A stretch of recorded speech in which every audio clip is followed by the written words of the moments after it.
Today I will discuss piezo electric transducer. देखिए, transducer एक device है जो कि वन फॉर्म ऑफ एनर्जी को अनदर फॉर्म ऑफ एनर्जी में कन्वर्ट करता है। तो ये आपका क्या है, ट्रांसड्यूसर। अब यहाँ पे जो है piezo type electric transducer. Piezo means क्या हुआ, देखिए पीजो मीन्स होता है प्रेशर। पीजो मीन्स प्रेशर और इलेक्ट्रिसिटी मीन्स इलेक्ट्रिसिटी।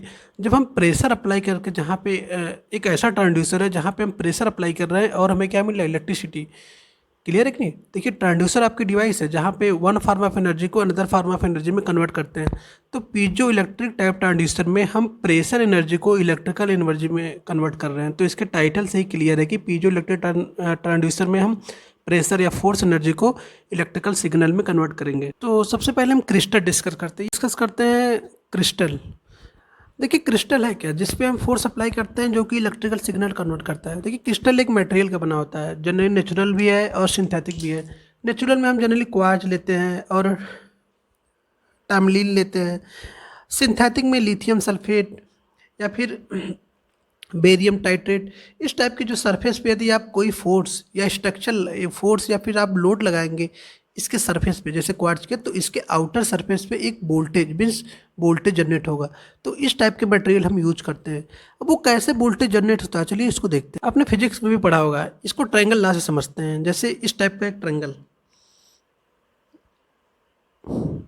ये एक ट्रायंगल है जिसपे कैसा चार्ज है, पॉजिटिव चार्ज है। इसके तीनों एंड्स पे पॉजिटिव चार्ज है। एक सेकंड ट्रायंगल है, इस पे कैसा है, नेगेटिव चार्ज।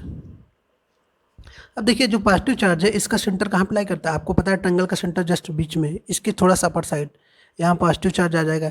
और इसका जो नेगेटिव चार्ज का जो ट्रायंगल है इसका जो भी सेंटर कहाँ पे आएगा, जस्ट यहाँ पे। तो आप देख रहे हैं जो जो बीच में जो पॉजिटिव और नेगेटिव चार्ज है, तो जो क्रिस्टल आपके जो मीन्स अनलोड कंडीशन में होते हैं या सिंपल कंडीशन में होते हैं तो कैसे होते हैं, न्यूट्रल होते हैं। क्लियर है कि नहीं। इसमें वोल्टेज कैसे जनरेट होता है, देखिए जब जो क्रिस्टल के जो मटेरियल होते हैं उसमें जो चार्ज होते हैं वो न्यूट्रल फॉर्म में रहते हैं। इस चार्ज को जब हम प्रेशर या फोर्स अप्लाई करते हैं तो ये चार्ज कैसा होता था, चेंज हो जाता है। जैसे देखिए, सपोज आपने यहाँ से क्या अप्लाई किया, प्रेशर अप्लाई किया। जब आप प्रेशर अप्लाई करेंगे तो चार्ज का डिस्ट्रीब्यूशन हो जाता है, मीन्स इनको एक डायरेक्शन मिलता है। जब ये डायरेक्शन मिलेगा तो पोटेंशियल डिफरेंस के कारण इसमें क्या जनरेट होता है, वोल्टेज। इसी वोल्टेज का हम यूज करते हैं किसी भी फोर्स को मेजरमेंट करने में या वाइब्रेशन को या एक्सेलरेशन में। अब चलिए पीजो इलेक्ट्रिक टाइप जो एक्सेलरोमीटर है उसका आप कंस्ट्रक्शन देखते हैं। देखिए, पहले होता है एक बेस प्लेट। ये जो आपका हैश पोर्सन है, जो ब्लैक कलर हैशेज है मार्कर से, ये आपका बेस है। इसी बेस पे फिक्स्ड होता है क्या, क्रिस्टल। क्रिस्टल को हम दो इलेक्ट्रोड के बीच में रखते हैं। जैसे आपका दो इलेक्ट्रोड है, इसके बीच में हम क्या प्लेस करते हैं, क्रिस्टल। ये क्रिस्टल पार्टिकल है।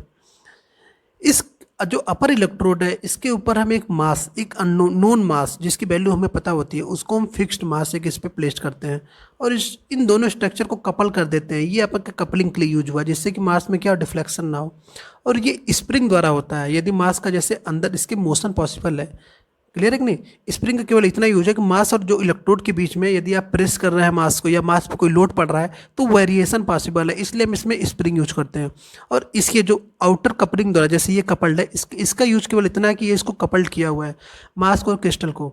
जो दोनों इलेक्ट्रोड है, इन दोनों इलेक्ट्रोड को हमने आउटर साइड निकाल लिया जहाँ पे हम वोल्टेज को मेजर करेंगे कि कितना वोल्टेज ये जनरेट कर रहा है। तो इस टाइप का इसका कंस्ट्रक्शन है। दो इलेक्ट्रोड के बीच में हम क्रिस्टल लगते हैं, क्रिस्टल के अपर इलेक्ट्रोड के ऊपर हम एक अननोन मास जिसकी वैल्यू हमें पता है उसको प्लेस करते हैं और इसको कपल कर देते हैं और इसको एक बेस पे जो कि प्लेट होती है उस पर हम प्लेस कर देते हैं। तो ये आई थिंक कंस्ट्रक्शन आपको क्लियर हो गया। अब चलिए वर्किंग प्रिंसिपल देखते हैं। देखिए, जब आप क्रिस्टल पे एक पर्टिकुलर मास रखेंगे तो फर्स्ट केस में क्या होगा, जब आप एक वैल्यू, इस मास की कोई वैल्यू होगी, जितना आप इस मास को रखेंगे क्रिस्टल पे उतना ये वोल्टेज, एक कांस्टेंट वोल्टेज क्या करेगा, ये जनरेट करेगा। कोई भी अननोन वोल्टेज ये जनरेट करेगा। क्लियर है कि नहीं। जब आप मास को प्लेस करेंगे तो क्रिस्टल क्या होगा, प्रेस होगा। आपको ऑलरेडी बताया कि जब क्रिस्टल प्रेस होता है तो जो उसके चार्ज होते हैं एक पार्टिकुलर डायरेक्शन में जाते हैं, जिससे पोटेंशियल डिफरेंस कारण क्या जनरेट होता है, उसमें वोल्टेज।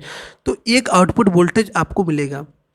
अब जिस भी चीज़ का हमको एक्सेलरेशन मेजर करना है, इस प्लेट को आप ले जाएंगे बेस को, उस पर प्लेस करेंगे। क्लियर है कि नहीं। जब वो एक्सेलरेट होगा तो मास क्या करेगा, उस पर फोर्स और अप्लाई करेगा क्रिस्टल्स पे। क्लियर है कि नहीं। जब वो अप्लाई करेगा क्रिस्टल्स पे तो वोल्टेज की वैल्यू क्या हो जाएगी, जो क्रिस्टल और वोल्टेज जनरेट करेगा। ये सेकंड केस है जब हम इसको मेजर कर रहे हैं एक्सेलरेशन के लिए।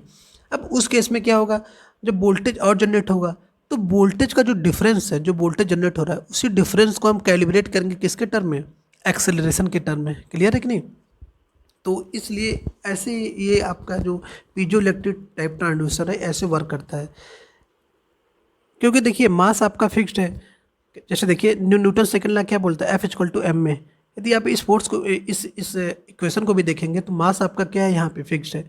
तो जो आपका फोर्स या फिर जो आप यहाँ पे अप्लाई कर रहे हैं मास के द्वारा जो फोर्स लग रहा है आपके इस क्रिस्टल पे, यही डायरेक्टली प्रोपोर्शनल टू होता है किसके, एक्सेलेरेशन के। इस देखिए इक्वेशन से भी क्लियर है। और जो कैलिब्रेट करेंगे इसकी इजेक्ट वैल्यू कितना है, वो जो हमको वोल्टेज मिलेगा इनिशियल कंडीशन पे कितना था, आफ्टर एक्सेलरेशन जो वोल्टेज का जो चेंज हुआ है, वोल्टेज डिफरेंस जो आया उसको हम कैलिब्रेट करते हैं किसके टर्म में, एक्सेलरेशन के टर्म में। तो इस तरीके से ये piezo type electric transducer work करता है। थैंक